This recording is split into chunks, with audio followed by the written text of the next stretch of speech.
от Бай Кръстю за Кикиш. Ако сте дошли с кола, важното наляво да не тръгнете, а надясно тръгвате, защото наляво е до към комините. Ако идвате с лифта, ще дойдете отдолу. Ето надолу върви пътечката, която идва от лифтената станция и скоро ще се съедини с нашата пътечка. Ето е пътечката от станцията на лифта Бай Кръстю и натам вече няма отклонение, се движиме само по тази пътека.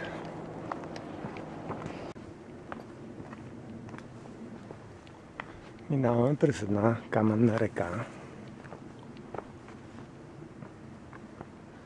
Далечината се вижда София.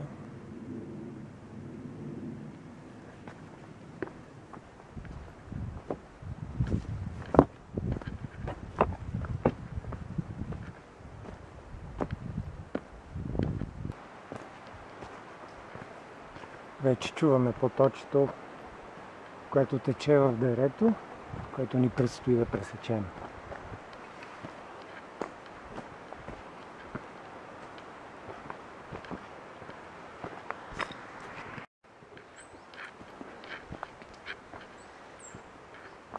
Имайте предвид, че тази пътека минава през лавинно опасна зона и зимата не е желателно да минавате по нея. Ето го и дерето с рекичката.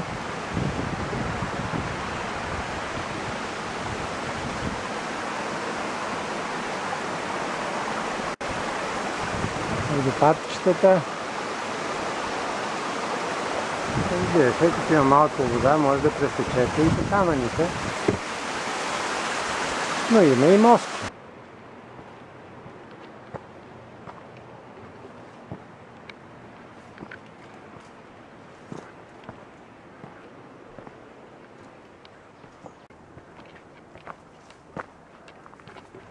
Стигнахме до едно много хубаво място.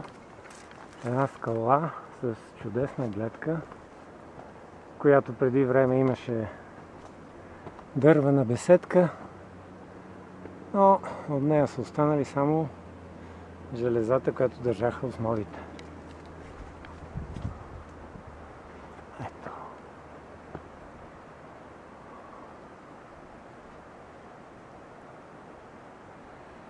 Ето и София в далечината.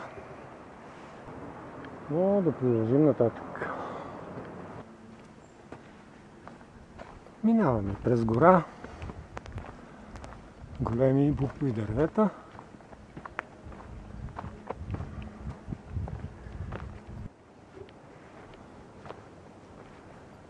Минаваме през една още по-голяма каменна река.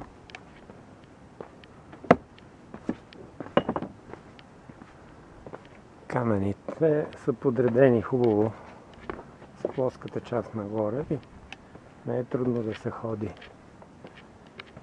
Тук не е. Трябва да се внимава.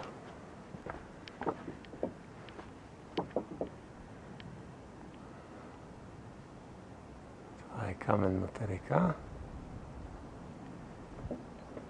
А натам виждаме София, която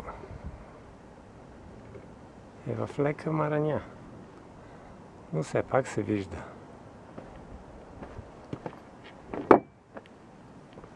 Някои камъни мърдат. Трябва все пак да се внимава къде се стъпва.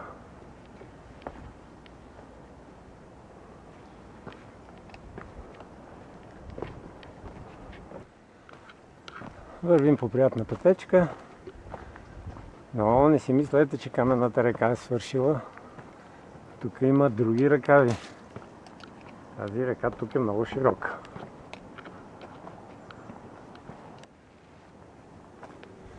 Минаваме и по едни интересни корени.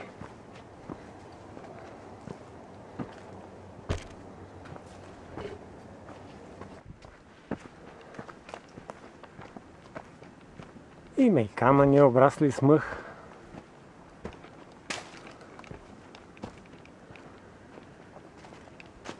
Разнообразна и интересна е пътеката за ходене.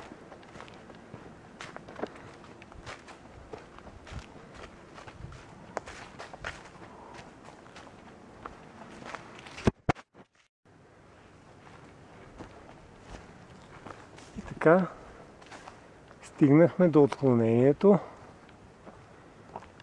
което води директно към Драгалевския манастир. Може да дойдете от Драгалевския манастир, стига да не ви плаши изкачването. Но ние си продължаваме направо. След отклонението към Драгалевския манастир ни чака малко изкачване. Не е много стръмно, но все пак забавете темпо. Не е нужно да се изпотявате.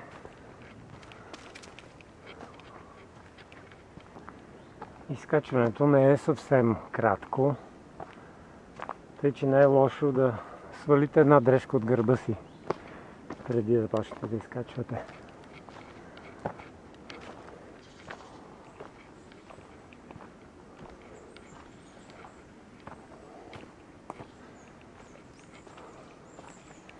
Едни интересни каменни грамади, обраснали с мъх.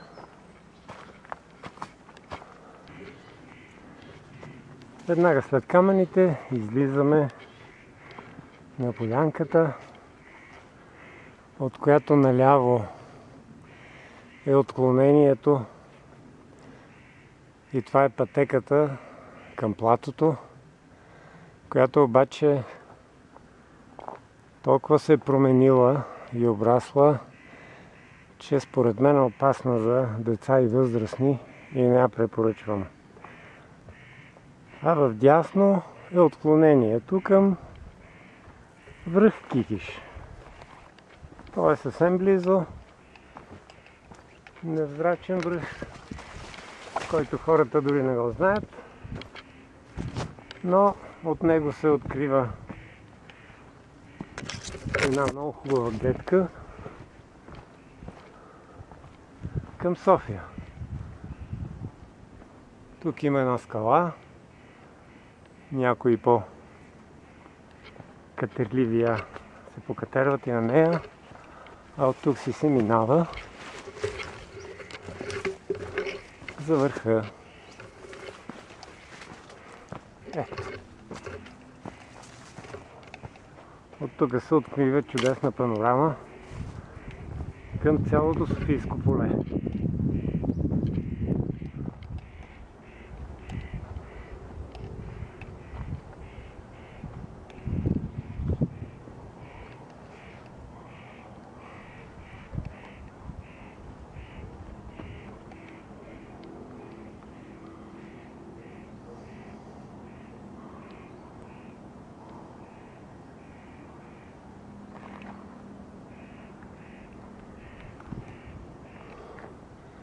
Но ние ще се върнем на пътечката.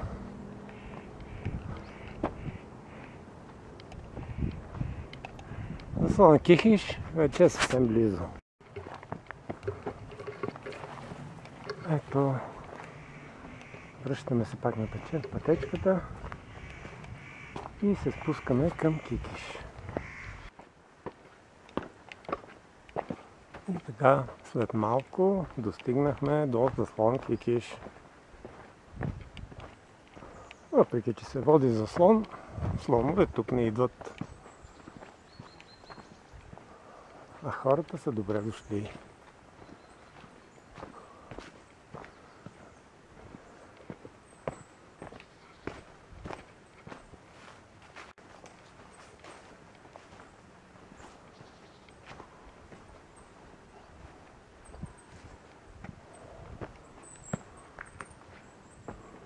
Ами това е. Пристигнахме.